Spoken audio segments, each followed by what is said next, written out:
Bonsoir, Helmut Kohl, superstar, le chancelier ouest-allemand est en quelque sorte le vainqueur par procuration des élections en Allemagne de l'Est. En effet, ce sont les chrétiens démocrates qui l'emportent, plus exactement l'Alliance pour l'Allemagne, cette alliance de 3 partis conservateurs. Vous voyez tout de suite les résultats parti par parti, ça n'a pas changé depuis notre estimation de tout à l'heure.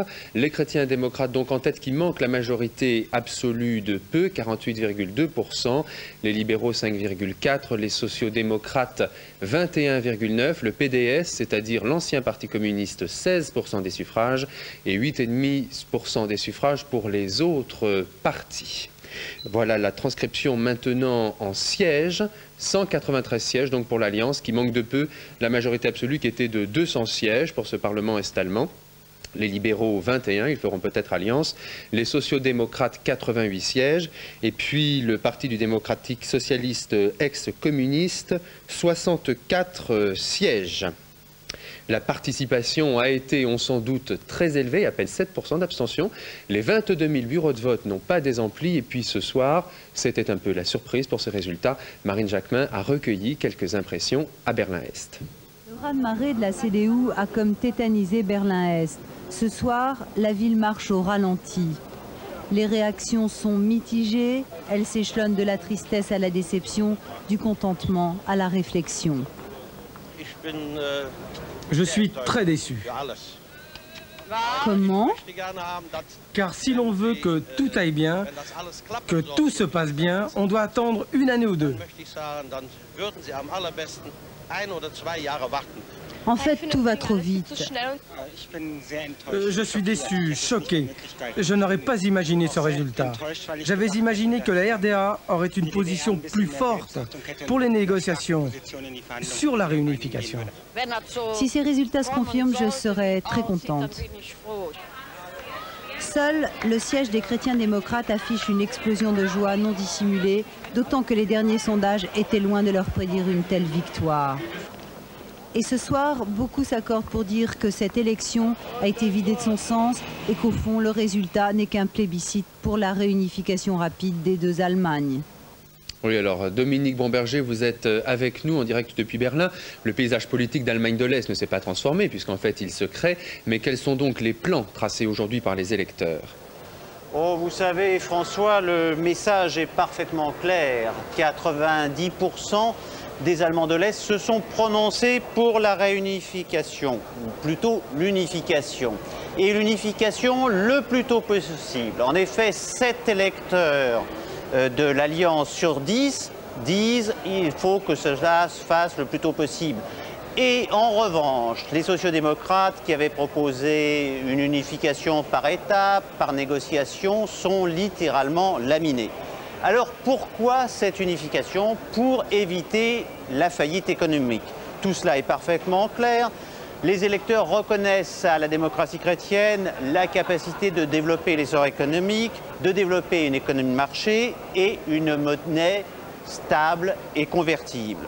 Enfin, ce sont ceux qui sont le plus directement impliqués dans le processus de production, c'est-à-dire les ouvriers, les commerçants, les artisans, qui ont voté le plus massivement pour les partis de l'Alliance. Tout cela est illustré, du reste, par ce sondage sur les préoccupations des Allemands de l'Est que je vous propose de regarder maintenant. Les Allemands de l'Est sont inquiets pour leur avenir.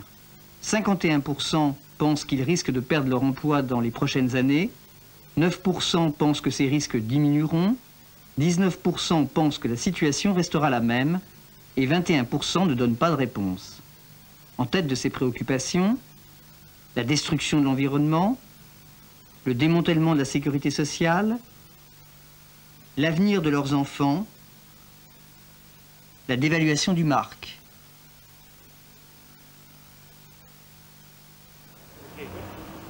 Bien entendu, ont été attentivement suivis en Allemagne de l'Ouest. Bernard Volker, vous êtes avec nous depuis Bonn. La presse ouest-allemande de demain matin ne s'est pas trompée. Elle salue unanimement la victoire du chancelier Kohl. Et bien sûr, cette élection en Allemagne de l'Est va influencer également la vie politique à l'Ouest. Donc, quelle était ce soir l'atmosphère à Bonn? Eh bien, l'atmosphère à Bonn était une atmosphère de réflexion parce que ce qui attend les Allemands de l'Ouest, c'est évidemment une situation très compliquée. La presse de ce matin, vous l'avez dit, est unanime pour saluer le chancelier Kohl. C'est lui le grand vainqueur de ces premières élections libres en RDA. Et j'ai rencontré le chancelier tout à l'heure et je lui ai demandé s'il était vraiment toujours très pressé de réaliser cette unification de son pays. Si ceux à Paris qui ont parlé de moi ces derniers jours avaient pris la peine de m'écouter, on n'aurait pas entendu des absurdités. Je n'ai jamais voulu presser les choses. Je voulais tout synchroniser avec l'union monétaire de l'Europe. Mais tout s'est passé autrement. Après l'échec du gouvernement Modrow, les choses se sont précipitées. Depuis janvier, 150 000 habitants de la RDA sont venus s'installer en RFA. Si nous n'arrêtons pas cet exode, ils seront 500 000 avant l'été. Et alors la reconstruction de la RDA ne sera plus possible. J'espère que ce résultat de ce soir va arrêter cet exode. Je compte sur l'union monétaire et économique. Je ne veux pas aller trop vite, mais les gens de la RDA n'attendent plus. Voilà ce que m'a dit le chancelier. Il y a donc des divergences de vues avec...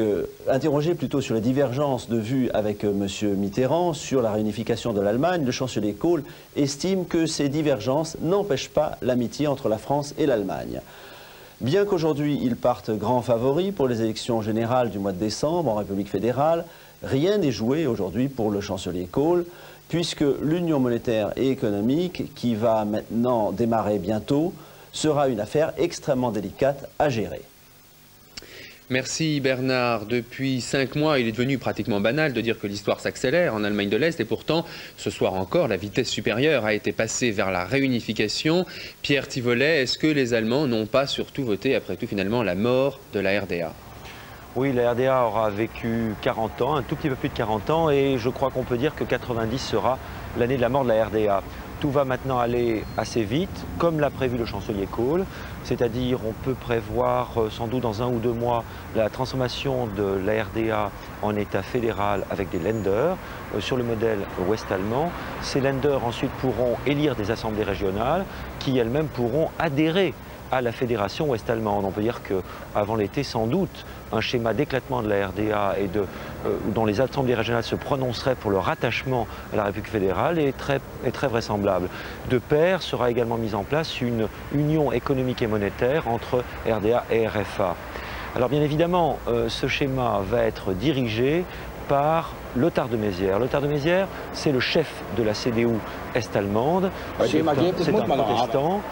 C'est le fils d'un huguenot, c'est le descendant de huguenots français implantés au XVIIe siècle dans la Prusse, et c'est lui qui dirige donc cette formation qui est alliée au chancelier Kohl. En fait, Lothar de Maizière est un personnage qui était très peu connu, c'est quelqu'un qui a pris ses fonctions en novembre et qui a remplacé le président de la CDU. Il faut savoir que la CDU ici n'était pas une réplique de la CDU ouest-allemande, c'est un parti qui a été allié au gouvernement communiste pendant 40 ans, c'est un parti dont le président précédent a été poursuivi pour corruption et qui a fait le jeu des communistes pendant 40 ans. C'est bien ce qui d'ailleurs avait gêné le chancelier Kohl au début de lorsqu'il a voulu choisir des alliés ici en Allemagne de l'Est, la CDU étant, lui paraissant, beaucoup trop corrompue. Et le chancelier Kohl avait donc décidé de faire une alliance de 3 petits partis, dont par exemple Demokratischer Aufbruch, le renouveau démocratique. Et il faut rappeler là aussi que le leader de Demokratischer Aufbruch a été il y a 4 jours éclaboussé par un scandale. On venait de découvrir qu'il avait été pendant plusieurs années informateur de la Stasi des services secrets est-allemands. Vous voyez donc en fait, derrière les chrétiens démocrates est-allemands, derrière cette alliance alliée au chancelier Kohl, il y a le poids, la force des chrétiens démocrates ouest-allemands et du chancelier Kohl. C'est lui qui a véritablement ce soir gagné les élections et c'est lui qui va mener le jeu à partir de demain. Alors quant aux autres leaders, leurs réactions sont simples. Elles vont de Ibrahim Böhme, le leader du SPD local, qui lui est bien évidemment effondré. Il se voyait hier Premier ministre d'Allemagne de l'Est. Et par contre, Hans Modrow, qui est un peu le leader de l'ancien parti communiste, lui est plutôt satisfait. Il a pendant 3 mois dirigé le pays d'une manière suffisamment correcte pour être un des hommes les plus populaires, un des hommes politiques les plus populaires. Lui, cet ancien communiste en Allemagne de l'Est actuellement.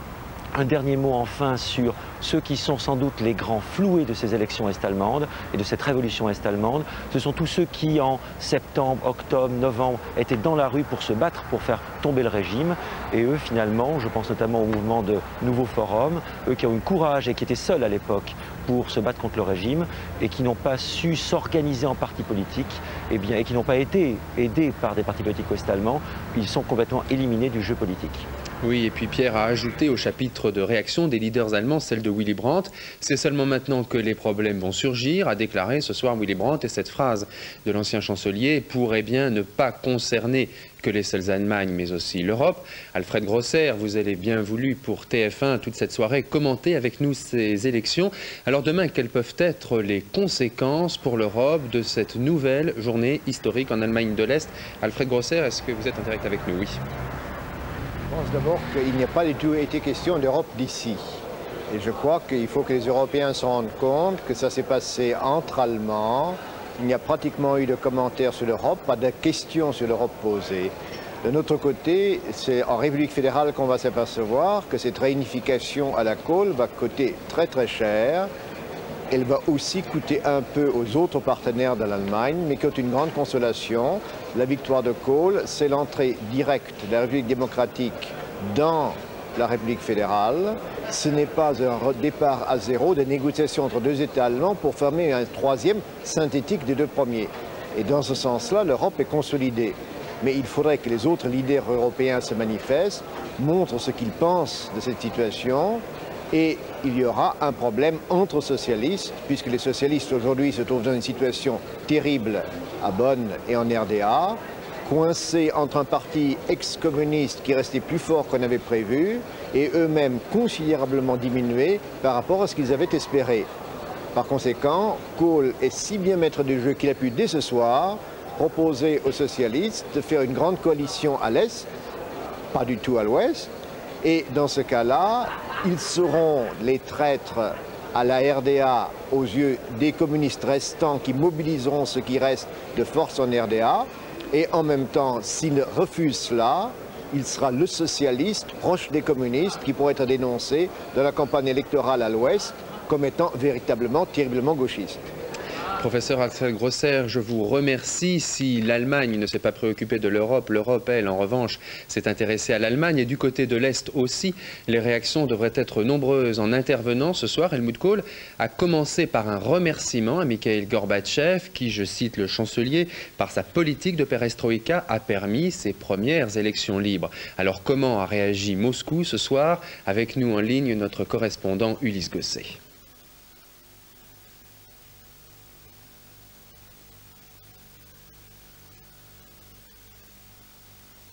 Je pense avec Ulysse Gosset.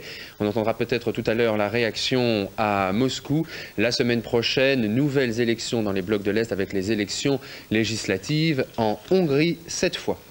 En France, le creux électoral n'est pas synonyme, loin de là, de vide politique. Ce soir, si les leaders socialistes sont d'accord sur un point, c'est pour dire que ce n'était pas un bon congrès. La synthèse, elle, était absente et c'est une première à l'issue d'un congrès socialiste. Au congrès de Rennes, il ne reste que les épines. Les roses, elles, sont fanées. Ruth Elkrief. L'image du congrès de Rennes. Devant une salle désertée, Pierre Mauroy, seul à la tribune, montre une rose, le symbole de l'unité disparue. Depuis la nuit dernière, le climat est très tendu. À l'hôtel de ville de Rennes, aucun accord n'a été possible entre les amis de Lionel Jospin et ceux de Laurent Fabius sur la répartition des postes de la direction. Aucun mot de politique n'a été prononcé. Jean-Pierre Chevènement et Jean Popren s'estiment lésés. Ils s'en plaignent vigoureusement. Au petit matin, le constat est là, du jamais vu ou presque au PS. La synthèse n'a pas été possible. Malgré l'intervention conciliatrice de Roland Dumas et d'Édith Cresson, mandatée, on le suppose, par le président de la République. Dans la matinée, la crise s'aggrave. Les militants jospinistes ne veulent rien céder à Laurent Fabius. La division atteint son paroxysme.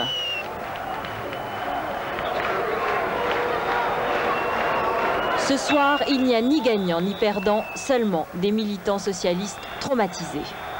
On est militants socialistes et puis on n'a même plus de voix tellement on est malheureux aujourd'hui. Il faut doit réapprendre à être des militants. Et je ne sais plus où est mon frère de demain aujourd'hui. Ce que je retire du Congrès, c'est que Rennes, ça rime avec haine. Le Congrès a donc été dominé par la rivalité entre les deux héritiers de la famille mitterrandienne, Lionel Jospin et Laurent Fabius. Je vous propose d'écouter leurs propos d'après-Congrès. J'espérais ce qu'on appelle une synthèse, elle n'a pas eu lieu. Et je pense, on va en parler, qu'à partir de ce qui s'est passé aujourd'hui, à la fois bien sûr le fait que les idées que j'ai défendues, que je défends, sont arrivées en tête, mais aussi le fait qu'il n'y a pas eu de synthèse. Je crois que ça doit servir d'électrochoc pour avoir un sursaut de rassemblement d'ici 3 jours, d'ici mercredi. Il faut surtout, et ça c'est ça l'électrochoc, que les socialistes se disent « nous ne voulons pas qu'on laisse s'introduire au sein du Parti socialiste ces méthodes de claques, de pression, de sifflements, de ceux avec qui on n'est pas d'accord, d'applaudissements excessifs, frénétiques, de ceux que l'on supporte. Il faut que nous redonnions à notre vie sa respiration, sa souplesse. Il faut qu'on n'ait pas des cohortes embrigadées, mais des hommes et des femmes, des militants qui échangent dans la fraternité. Parce qu'un congrès du Parti socialiste, jusque-là, pour moi, c'était une rencontre de fraternité. C'est ça qu'il faut retrouver. Décidément donc, la 20e année se passe difficilement pour le Parti socialiste. La crise de croissance, ou plutôt la crise d'adolescente, s'est évidemment faite contre le père, analyse Routel Krief. Le congrès de Rennes restera comme une date clé dans l'histoire du Parti socialiste, celle d'un double échec pour François Mitterrand. Un échec personnel d'abord. Le président de la République avait choisi Laurent Fabius. Les délégués de ce congrès ne l'ont pas suivi. Malgré 30% des mandats, Laurent Fabius ne sera pas premier secrétaire du Parti socialiste. Un échec politique ensuite. À Rennes, c'est en fait la fin de l'architecture mitterrandiste telle qu'elle a été conçue à Épinay en 1971 pendant 20 ans. Le courant du président avait rassemblé des sensibilités très diverses. Ce week-end, il a éclaté. On a assisté à la déchirure entre les deux héritiers potentiels, Laurent Fabius et Lionel Jospin. Enfin, et c'est aussi très important pour François Mitterrand, on assiste au retour de Michel Rocard. Il y a 10 ans, le Premier ministre actuel s'était opposé à François Mitterrand. Le président de la République l'avait emporté à l'époque et il n'était pas encore à l'Élysée. Ce soir, Lionel Jospin et Michel Rocard ont scellé une alliance. On en verra les conséquences mercredi dans l'élection du premier secrétaire. Et c'est une revanche difficile à avaler pour le président de la République. On votait aujourd'hui en France, notamment à Sarcelles, en banlieue parisienne, et c'est l'opposition qui l'emporte. Raymond Lamontagne, le maire RPR, sortant invalidé, retrouvera donc sa mairie, mais c'est de justesse. Dominique Martineau. Raymond Lamontagne, le maire sortant RPR invalidé, devance donc de 276 voix son adversaire socialiste Dominique Strauss-Kahn. Une victoire de justesse malgré l'union de la gauche PCPS et la division de la droite. Le Front National, qui s'est maintenu au second tour, a perdu plus de 4 points par rapport au premier tour. Le vote utile l'a donc emporté malgré la consigne du FN de mettre en échec Raymond Lamontagne qui avait refusé toute alliance avec lui. Quant à la participation, elle a été de presque 60%, soit un gain de 6 points par rapport à dimanche dernier, mais 5 points de moins qu'en mars 1989. Cuisant échec pour la gauche, qui toute cette semaine avait misé sa campagne sur le rassemblement et la mobilisation des électeurs pour faire le plein des voix. Or, elle a perdu plus de 10 points par rapport à dimanche dernier. Le responsable, sans doute le Parti communiste qui tout au long de ces élections a traîné les pieds au sein de l'Union. Ainsi, la division de la droite n'aura pas été mortelle pour Raymond Lamontagne, comme elle l'avait été en mars 1989 pour le socialiste Dominique Strauss-Kahn. C'est même une double victoire pour Raymond Lamontagne, une victoire bien sûr sur la gauche unie, mais également sur le Front National. Les électeurs ont refusé la stratégie de division du Front National, tendant à mettre en échec le RPR et l'UDF afin de les forcer à l'union sur le plan local. Des résultats dont le Front National pourrait faire les frais dès dimanche prochain pour le deuxième tour des élections municipales de Colombes, de Pantin et de Clichy-sous-Bois. Et pour en terminer avec la page politique, cette annonce faite par Jean-Pierre Chevènement au Club de la Presse d'Europe 1, une modernisation du service national, prochainement a promis le ministre de la Défense. Les appelés pourront choisir la date, le lieu et l'emploi de leur service. Un incendie mortel dans un supermarché japonais, un incendie de forêt en France et les suites de l'enquête après l'attaque du fourgon Sécuripost à Marseille. 3 brèves en images développées maintenant par Sophie Le Saint. 5 jours après l'attaque sanglante du fourgon de Sécuripost, les hommes du SRPJ de Marseille ont placé en garde à vue 10 suspects, dont 8 ont été libérés hier soir. Parmi les 2 personnes maintenues en garde à vue, Gilles Guiticelli, auteur présumé de l'attaque, fiché au grand banditisme, et un artisan connu par les services de police pour son intérêt pour les armes de guerre. Les policiers vont maintenant devoir trouver des preuves suffisantes qui leur permettraient de remonter à d'autres affaires d'attaque de fourgons. 15 morts, 6 personnes blessées, c'est le bilan d'un incendie qui s'est déclaré dans un supermarché d'Amagasaki, une ville située à l'ouest du Japon. Le feu, dont l'origine est inconnue, s'est propagé rapidement au 5e étage du magasin où se trouvaient les victimes et où étaient installés les bureaux, la cantine et un centre de jeu. 57 véhicules d'intervention des pompiers ont été nécessaires pour combattre le sinistre pendant plus de 3 heures. Autre incendie, cette fois-ci en France. Hier midi, le feu s'est déclaré dans le sud de Marseille, dans le quartier de Vaufrèges. 73 hommes et 2 Canadaires ont été mobilisés pour maîtriser l'incendie. 6 hectares de garrigues ont été détruits, mais aucune habitation n'a été menacée. La voile dans tous ses états sur le Sacré-Cœur à Paris ou au Sables-d'Olonne. Les nouvelles du sport avec Sophie Lafortune qui, bien sûr, rend d'abord un hommage mérité au triplé de Jean-Pierre Papin face à Toulon. Droit au but, voilà longtemps que la devise de l'Olympique de Marseille n'avait été aussi bien portée. L'homme de tous les exploits, c'est bien sûr Jean-Pierre Papin. Hier soir, face à Toulon, JPP a réussi un exploit, 3 buts en un seul match. Et puis c'était aussi l'occasion pour lui de battre son propre record de buts sur une saison en championnat de France et de le porter à 24. Le secret de la réussite de Papin, le travail, encore le travail. J'espère seulement faire aussi bien mercredi contre Sofia, a-t-il déclaré, histoire d'oublier qu'à l'aller, il n'avait rien marqué. La plus belle avenue du monde pour le plus beau des exploits. Cet après-midi, sur les Champs-Élysées, c'était la rançon de la gloire pour Titouan Lamazou et Loïc Perron. Les 2 premiers arrivés du Globe Challenge ont affronté quelque chose de bien plus redoutable que les vagues des océans. La foule d'admirateurs et de journalistes venus les accueillir pour fêter la fin de ce formidable pari. Du retour à la réalité, mais les 2 navigateurs ont fait contre mauvaise fortune bon cœur. La pudeur, je me la suis mis dans la poche, a déclaré Lamazou. Pendant ce temps, à des kilomètres de là, Jean-Luc Van Den Heede arrivait au Sables-d'Olonne, 64 heures seulement après Lamazou, heureux Van Den Heede qui va pouvoir réaliser son rêve le plus cher, manger un gros sandwich jambon beurre cornichon. Et puis c'est spectaculaire, c'est insolite, mais c'est aussi du sport. Un superbe soleil qui régnait sur Paris aujourd'hui et les hauteurs de la butte Montmartre. Il n'en fallait pas plus pour donner des ailes à un audacieux amoureux fou du parapente. Le Sacré-Cœur n'en est pas encore revenu, les petits poulbeaux non plus. Et puis l'histoire ne dit pas si les pigeons ont apprécié d'avoir de la concurrence.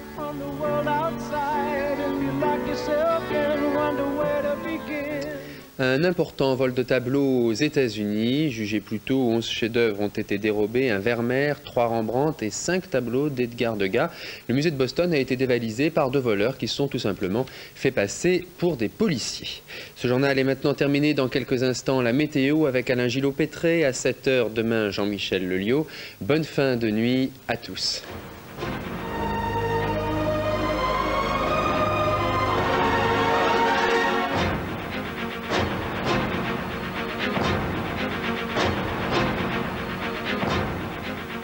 Les infos par téléphone au 36 6 5 4 3 2 1.